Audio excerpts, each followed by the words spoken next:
Picasso famously said, "All children are born artists." People at any place at any age have an innate desire to express themselves, create something beautiful, and leave a trace of their existence on the world. While we have intrinsic motivation for the art, our creative endeavor is always affected and constrained by the historical context of each era, the dominant ideology, technology at our disposal, economic situation, and so on. For example, the Book of the Dead from ancient Egypt depicts a dead person's journey into the afterlife, representing their attempt to understand the mystery of death. The Renaissance period in 15th to 16th century Europe could never be that vibrant, without the invention of printing presses, which brought an end to the monopoly on knowledge by the aristocracy. A painting frame can be a window to look into a society of the time when it was painted. How have the arts reflected human society?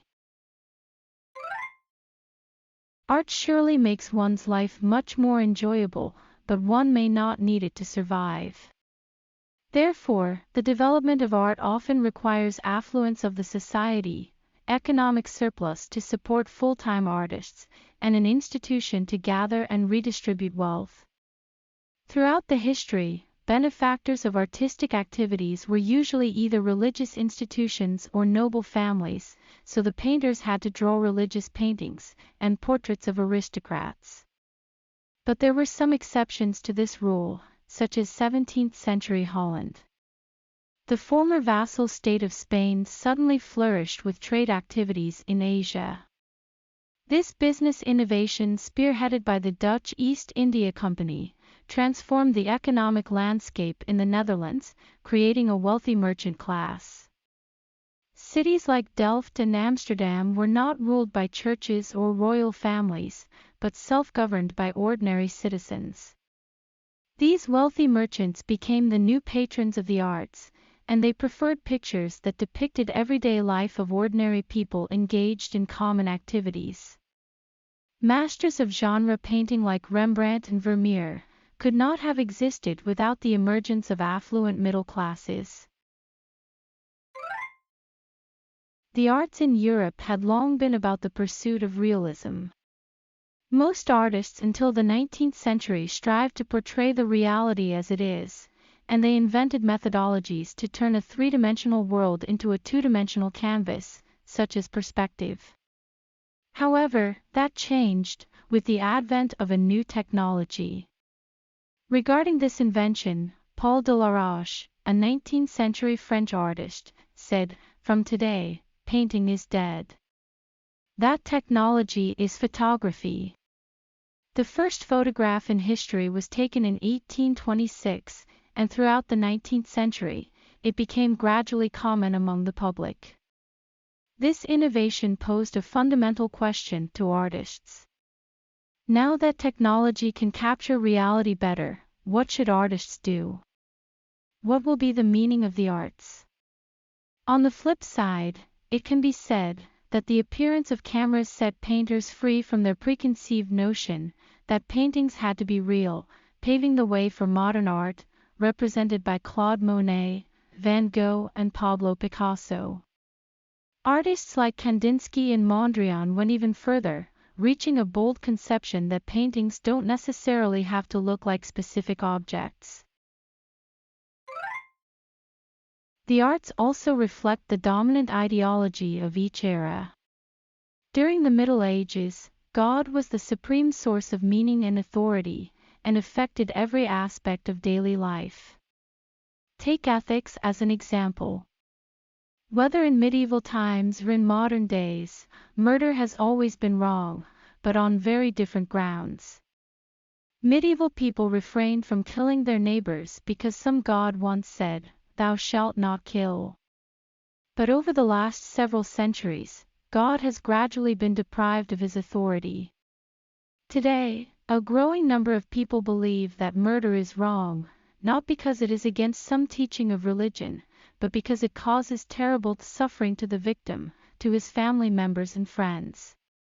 Adam Smith pointed this out in his first book, The Theory of Moral Sentiments, saying that morality is the result of building a consensus among people's feelings.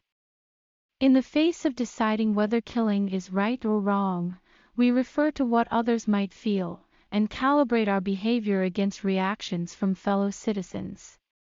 What's true of ethics is also true of aesthetics. In the Middle Ages, people did not believe that humans could determine by themselves what is good and evil, and what is beautiful and ugly. Only God could create and define goodness, righteousness, and beauty. That in part is one of the reasons why most of the works in medieval times are religious paintings. However, the source of authority shifted from religion to human sentiments, and painters have also lost interest in God and the Bible. Instead, they turn their eyes to our subjective feelings. This transition of interests can clearly be seen in 1944, That 2,000-Yard Stare, by Thomas Lee, depicting a common soldier traumatized by the terrible truth of war. Medieval artists might have been so obsessed with God that they did not focus on the experiences of individual soldiers. Lee's work implies that if you want to understand war, you should not look up at God in the sky. Instead, you should look straight into the eyes of the rank-and-file soldiers, and try to infer what they feel inside. Fountain, by Marcel Duchamp, is considered one of the most influential works of modern art.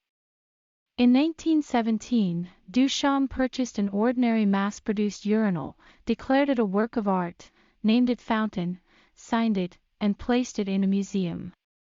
You may even find it absolutely nonsense to call it artwork. What on earth makes this toilet bowl the greatest piece of art in the 20th century? The modern and contemporary era is an age of humanism. People who advocate this revolutionary new religion believe that we ourselves are the ultimate source of meaning, and that our feelings and desires are the highest authority. In making any decision, we don't expect answers from the Bible or a king. Rather, in most countries today, we ask ourselves how we feel about it. In ethics, for example, the humanist motto is, if it feels good, do it.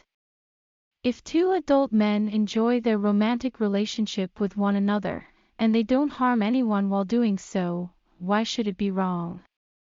Some God forbids homosexuality, but why do we have to care? The same logic dominates discussions in other realms. In politics, humanism instructs us that the voter knows best. Instead of asking the king or a bishop to make an important political decision, we ask ordinary citizens what they feel about the issue by referendum. In the economic field, the value of a certain product and service depends on what consumers feel. In a capitalist free market, the customer is always right. Whatever consumers want to buy is considered to be a good product. In aesthetics, humanism says that beauty is in the eye of the beholder. Whatever you find beautiful is beautiful for you, no matter what God or king says. Duchamp's work poses to us fundamental questions. Do you find this beautiful? Does artwork have to be beautiful to begin with? How do you define art? What do you feel about it? The value of Fountain may not be about the work itself, but the questions raised when we face it.